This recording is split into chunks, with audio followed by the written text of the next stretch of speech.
The only people who don't want to disclose the truth are people with something to hide. Well, welcome back to True News. I'm Rick Wiles. Since 2007, True News has been in the forefront of the campaign to get Barack Obama to release his true identity records. I don't know of any other prominent radio program that has been more consistent than us on this issue. And today, we will continue the campaign to force Barry Soetoro, the illegal alien in the White House, to come clean and admit his true identity. You've heard over the years several private investigators on True News report that Mr. Obama is fraudulently using a Social Security number that belonged to another person who is now deceased. And I've joked numerous times on the radio that Obama couldn't pass the E-Verify system if somebody checked his Social Security number. Well, a Seattle woman has done it. Linda Jordan signed up to use the federal government's E-Verify database for American employers to check and verify the legal status of employees and job applicants.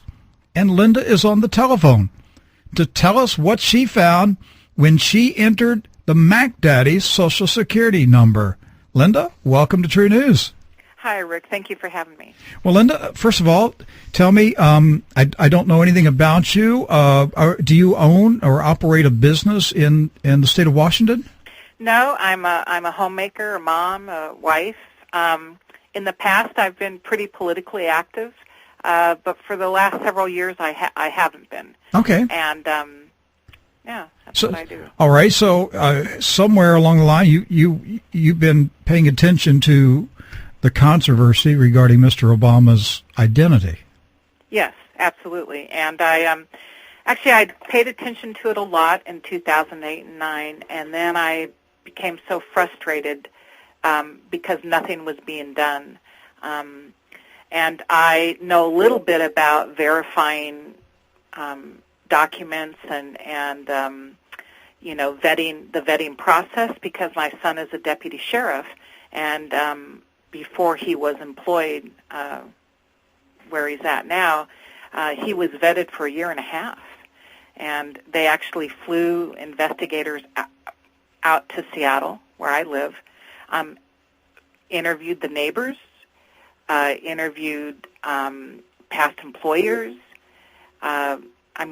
The depths that they went to become a deputy sheriff. To become a deputy sheriff. Now, granted, he's in a place there that requires a higher level of security, but certainly not as high as the President of the United States of America. And he was vetted like you wouldn't believe.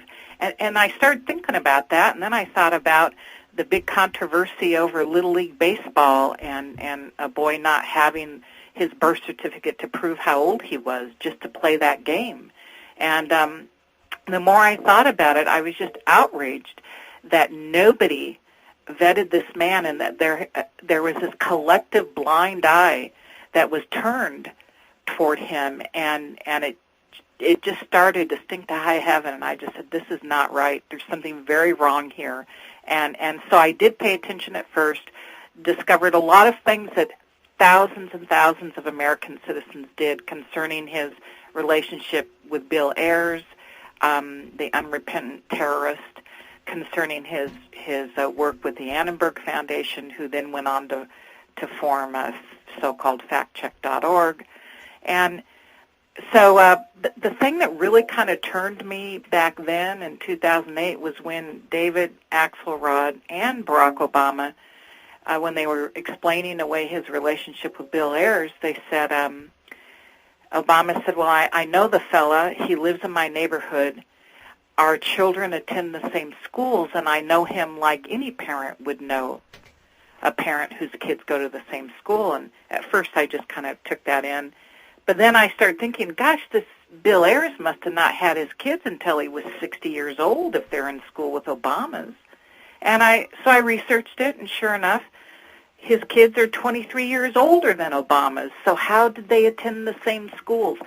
that bald-faced lie right there proved to me this man was a bona fide liar. Well, Big time. Obama said during the campaign of 2008 that his father benefited from the VA bill, and that his father, got his education because excuse me, I said the VA, the GI bill. That is, he said his father got his education because of the GI bill.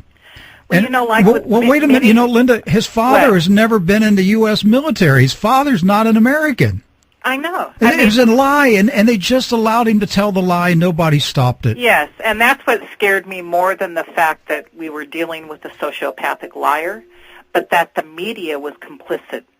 And that right there, all of my alarms went off, and I just went, this country's in big trouble. And so of course, I tried to do something about it. I requested investigations. I wrote letters to no avail. And then I finally just had to give up because it was too frustrating. And so I did stick my head in the sand for a year and a half or so. Mm-hmm. But then an investigator named Susan Daniels did some incredibly fine investigative work into Barack Obama's Social Security number, and at the same time another investigator named Neil Sankey was doing the same thing. And both of those investigators have been guests on True News over the years. Well, good. Their work is incredible, and I cannot believe it. I was thinking today about the good old days of Watergate and Nixon, and how an unnamed source could get so much done revealing the criminal activity of Nixon, which doesn't even compare to the criminal activity of Obama, in my mind today. But an unnamed source. Today with Obama and his criminal activity, we have people that are willing to put their names and reputations on the line, and they are people whose work is held in high esteem and value by the lawyers that they work for. And those lawyers will take their investigations and use them as the foundation to go into court to prove fraud and forgery. And yet, nobody who has a legal responsibility and authority to investigate this alleged criminal activity, nobody is paying any attention to the valuable work that they've done. Well, we are. Mm-hmm. And so I took her work and I was motivated to try and figure out how I could help her, how I could help Attorney Orly Tates, who has been doing, I think, some incredibly brave work on the legal front. I could think of some other bleached blondes who should take her cue and put their law degrees where their mouth is and help her out. But she happened to be on CNN? I'm thinking of Ann Coulter and Laura Ingram. Oh, okay. All right. I wasn't sure which bleach blonde you were talking about. Well, those two who have law degrees who are purportedly on the conservative side. Hey, you mentioned earlier David Axelrod, Obama's political advisor. Do you know who his great-grandfather was? No. Leon Trotsky. Really? The communists of the 1917 revolution. In fact, David Axelrod was born in Moscow. Oh, that's interesting. He was not born in the USA. He was born in Moscow. Mm-hmm. Axelrod is a communist. Well, this is great because it's truly fitting to have someone born in Russia, Orly Tates, taking, this guy head on then. That's I think right. It's a perfect matchup. It's That's a perfect matchup. She knows the evil of communism, and he apparently has embraced it. That's right. So it's a good matchup head-to-head there.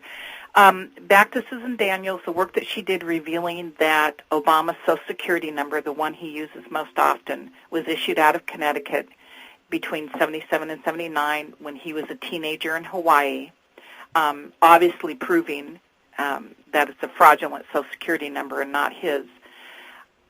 I was trying to think, how can I get the government to acknowledge that this is a fraudulent Social Security number? And so I was trying to think of how could I get in through the back door somehow to get them to confirm this. And I decided that I was going to register with the government-run E-Verify system, which is for employers to determine whether or not their employees are eligible to work in the United States of America. And employers are required by law, as of 1986, to do this. Employees have to fill out an I-9 form attesting to their citizenship or work status, and employers have to follow it up and verify if it's true. So I decided that I was one of Barack Obama's employers and that I had a legal obligation to determine whether or not he was eligible to work here. So I registered with E-Verify, and on August 17, 2011, I ran Barack Obama's data into the system, and it came back flagged most likely as fraudulent. That's right. And you're using the Social Security number that appears on his selective service registration. Yes, and it also appears on last year's tax return filing, which is posted on the White House website. Yeah. By the way, the MagDaddy's Social Security number is fraudulent Social Security number. I love to give this out because I want the FBI to just cringe. Mm-hmm. They ought to be ashamed of themselves. Yes, I agree. The MagDaddy's fraudulent Social Security number is 042-684425. Again, the fraudulent Social Security number of the criminal in the White House, Barry Soetoro, who goes by the alias Barack Hussein Obama, who could possibly be Harrison J. Bonnell. The number he's using is 042-684425. Homeland Security says if you know of anything suspicious, you should say something. I just said it. The President of the United States is using a fraudulent Social Security number. So Janet Napolitano, I'm reporting this on the air right now. You're Secretary of Homeland Security. I hope you do something about this. We have a man in the White House who claims to be an American citizen, but he has a fraudulent Social Security number, 042-684425. Absolutely. So, Linda, tell me, you ran the MagDaddy's Social Security number in the federal government's E-Verify system. I'm sure it came back. This number is valid, belongs to the President of the United States. Well, what I got back initially was a possible notice of mismatch, and then you're forwarded to the next screen. And,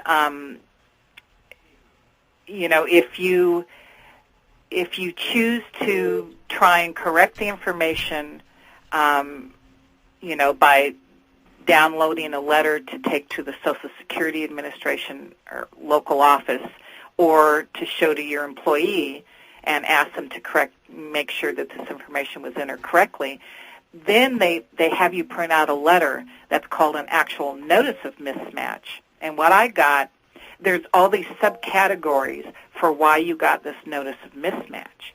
Well, with Obama's data, his name, the birth date, Social Security number he's using, and the citizenship status that he claims, I got back a notice of mismatch.